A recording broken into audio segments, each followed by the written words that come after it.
अस्सलाम वालेकुम। अगर आप इस चैनल पर नए हैं तो चैनल को लाइक करें, सब्सक्राइब करें और बेल आइकन को लाजमी दबाएं।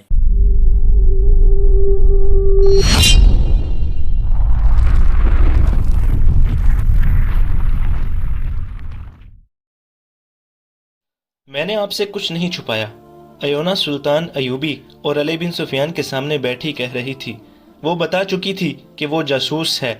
उसने ये भी बताया था कि वो काहिरा में 1 महीना रह चुकी है। उसने वहाँ के चंद एक सरकर्दा मुसलमानों के नाम भी बताए थे जो सुल्तान अयूबी के खिलाफ सरगर्म थे, और उसने ये भी बता दिया था कि सलीबियों की तरफ सूडानियों को बहुत मदद मिल रही है और सलीबी फौज के तजुर्बाकार कमांडर सूडानियों को शबखून मारने की ट्रेनिंग दे रहे हैं। अयोना ने किसी इस्तफसार के बगैर ही इतनी ज्यादा बातें बता दी जो जासूस अजियतों के बावजूद नहीं बताया करते, क्योंकि उनमें उनकी अपनी जात भी मुलव्वस होती है। उससे अली बिन सुफियान शक में पड़ गया। अयोना, अली बिन सुफियान ने कहा, मैं भी तुम्हारे फन का फनकार हूँ। मैं तुम्हें खराजे तहसीन पेश करता हूँ कि तुम ऊंचे दर्जे की फनकार हो। हमारे तशद्दुद और कैद खाने से बचने और हमें गुमराह करने का तुम्हारा तरीका काबिल तारीफ है, मगर मैं इस धोखे में नहीं आ सकता। आपका नाम? अयोना ने पूछा। अली बिन सुफियान, अली ने जवाब दिया। तुमने शायद हरमन से मेरा नाम सुना होगा।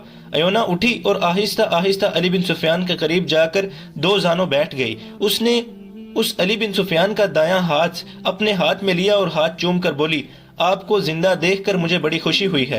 आपके मुतालिक मुझे बहुत कुछ बताया गया था। हरमन कहा करता था कि अली बिन सुफियान मर जाए तो हम मुसलमानों की जड़ों में बैठकर उन्हें जंग के बगैर खत्म कर सकते हैं। लड़की उठकर अपनी जगह बैठ गई। मैंने काहिरा में आपको देखने की बहुत कोशिश की थी, मगर देख न सकी। मेरी मौजूदगी में आपके कत्ल का मंसूबा तैयार हुआ था। फिर मुझे नहीं बताया गया कि ये मंसूबा कामयाब हुआ था या नहीं। मुझे शोबक बुला लिया गया। हम किस तरह यकीन कर लें कि तुमने जो कुछ कहा है सच है? अली बिन सुफियान ने पूछा। आप मुझ पर एतबार क्यों नहीं करते? लड़की ने झंझला कर कहा। इसलिए कि तुम सलीबी हो, सुल्तान अयूबी ने कहा। अगर मैं आपको ये बता दूं कि मैं सलीबी नहीं मुसलमान हूँ तो आप कहेंगे कि ये भी झूठ है, लड़की ने कहा। मेरे पास कोई सबूत नहीं। 16-17 साल गुजरे, मैं इसी कस्बे से अगवा हुई थी। यहाँ आकर मुझे पता चला है कि मेरा बाप कैंप में है। उसने अपने बाप का नाम बताया और ये भी बताया कि उसे अपने बाप का नाम अब मालूम हुआ है। उसने सुनाया कि अम्माद ने उसे किस तरह से हरा से बचाया था और वो रात को उसे कत्ल करने लगी, मगर उसका खंजर वाला हाथ उठता ही नहीं था। उसने कहा, मैंने दिन के वक्त उसके चेहरे पर और उसकी आंखों में नजर डाली तो मेरे दिल में ऐसा एहसास बेदार हो गया जिसने मुझे शक में डाल दिया कि अम्माद को पहले से जानती हूँ या उसे कहीं देखा जरूर है। मुझे याद नहीं आ रहा था। मैंने उससे पूछा तो उसने कहा कि ऐसे नहीं हो सकता। रात को 2 सलीबी सिपाहियों ने मुझ पर हमला किया तो अम्माद जाग उठा। उसने एक को बर्छी से मार दिया। मैं उस वक्त तक अपने आप को सलीबी समझती थी। मेरी हमदर्दियां सलीबियों के साथ थी, मगर मैंने दूसरे सलीबी सिपाही को खंजर से हलाक कर दिया और मुझे खुशी इस पर नहीं हुई कि मैंने उनसे अपनी इज्जत बचाई है, बल्कि इस पर हुई कि मैंने अम्माद की जान बचाई है। और जब रास्ते में अम्माद ने मेरे साथ अपने मुताल्लिक कुछ जज्बाती बातें की तो जिंदगी में पहली बार मेरे सीने में जज्बात बेदार हो गए। मैं तमाम सफर में अम्माद को देखती ही रही। मुझे सिर्फ इतना याद आया कि मुझे बचपन में अगवा किया गया था, मगर ये याद भी जहन में धुंधली हो गई। आपको मालूम है कि मुझ जैसी लड़कियों को किस तरह तैयार किया जाता है। बचपन की यादें और असलियत जहन से उतर जाती है। यही हाल मेरा हुआ, लेकिन मुझे यकीन होने लगा कि अम्माद को मैं जानती हूँ। ये खून की कशिश थी। आंखों ने आंखों को और दिल ने दिल को पहचान लिया था। शायद अम्माद ने भी यही कुछ महसूस किया हो, और शायद उसी एहसास का असर था कि उसने मुझ जैसी दिलकश लड़की को इस तरह नजरअंदाज किए रखा जैसे मैं उसके साथ ही नहीं थी। उसने मुझे गहरी नजरों से बहुत दफा देखा जरूर था। अयोना ने तफसील से सुनाया कि शोबक में दाखिल होकर अम्माद एक मकान के आगे रुक गया और हम दोनों अंदर चले गए। उसने कहा, यह घर अंदर से देखकर मेरी यादें बेदार होने लगी। मुझे जहन पर दबाव डालने की जरूरत महसूस नहीं हुई। जहन अपने आप ही मुझे उस घर में घुमाने फिराने लगा। मैंने एक किवाड़ की उल्टी तरफ देखा। वहां मुझे खंजर की नोक से खुदी हुई लकीरें नजर आईं।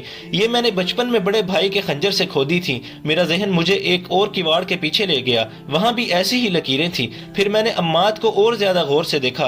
दाढ़ी के बावजूद उसकी 16-17 साल पुरानी सूरत याद आ गई। मैंने अपने आप को बड़ी मुश्किल से काबू में रखा। मैंने अम्माद को बताया नहीं कि मैं उसकी बहन हूँ। वो इतना पाक फितरत इंसान और मैं इतनी नापाक लड़की। वो इतना गैरतमंद और मैं इतनी बेगैरत। अगर मैं उसे बता देती तो मालूम नहीं वो क्या कर गुजरता।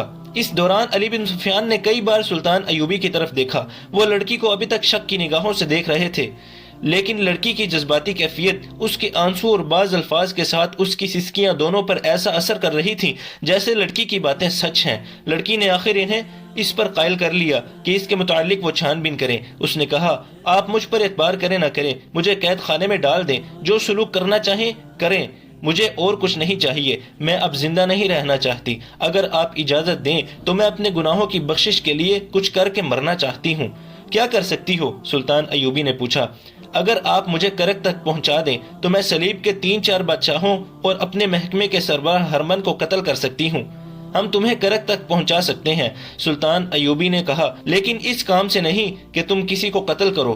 میں تاریخ میں اپنے متعلق یہ تہمت چھوڑ کر نہیں مرنا چاہتا کہ سلطان صلاح الدین ایوبی نے اپنے دشمنوں کو ایک عورت کے ہاتھوں مروایا تھا اور شوبک میں فوج لے کے بیٹھا رہا۔ اگر مجھے پتا چلے گا کہ صلیبیوں کا کوئی بادشاہ کسی لا علاج مرض میں مبتلا ہے تو میں اس کے علاج کے لیے اپنے طبیب بھیجوں گا، اور پھر ہم تم پر ایسا بھروسہ کر بھی نہیں سکتے۔ البتہ تمہاری اس خواہش پر غور کر سکتے ہیں کہ تمہیں معاف کر کے کرک بھیج دیں۔ نہیں، ایونا نے کہا، میرے دل میں ایسی کوئی خواہش نہیں، میں یہیں مروں گی۔ میری اس خواہش کا ضرور خیال رکھیں کہ عماد کو یہ نہ بتائیں کہ میں اس کی بہن ہوں۔ میں کیمپ اپنے باپ کو ضرور دیکھنے جاؤں گی، لیکن اسے بھی نہیں بتاؤں گی کہ میں اس کی بیٹی ہوں۔ وہ زاروں قطار رونے لگی۔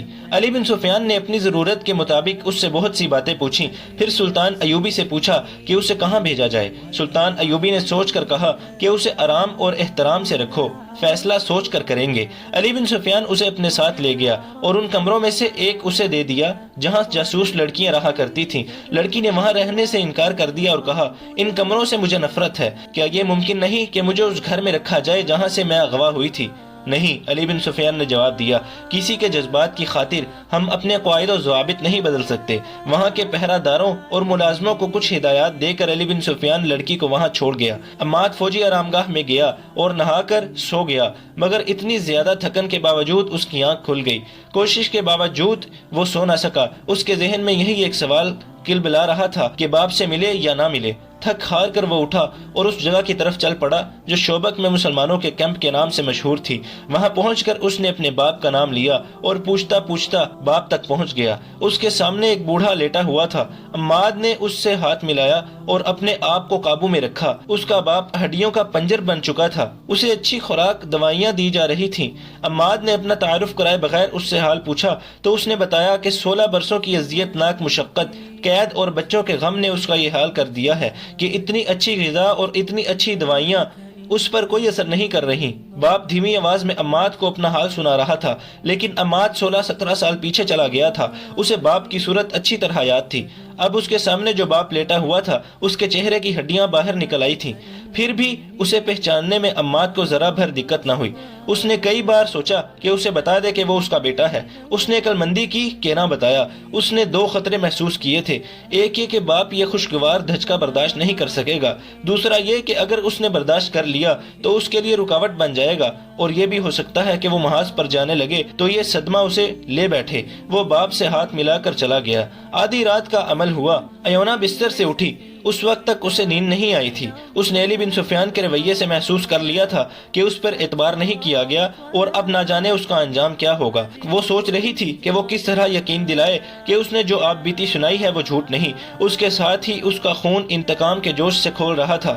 عماد کے ساتھ اپنے گھر میں جا کر اس کے ذہن میں بچپن کی یادیں از خود جاگ اٹھی تھیں اور خواب کی طرح اسے بہت سی باتیں یاد آ گئی تھیں۔ اسے یہ بھی یاد آ گیا کہ اسے اغوا کے بعد بے تحاشا پیار، کھلونوں اور نہایت اچھی خوراک سے یہ روپ دیا گیا تھا۔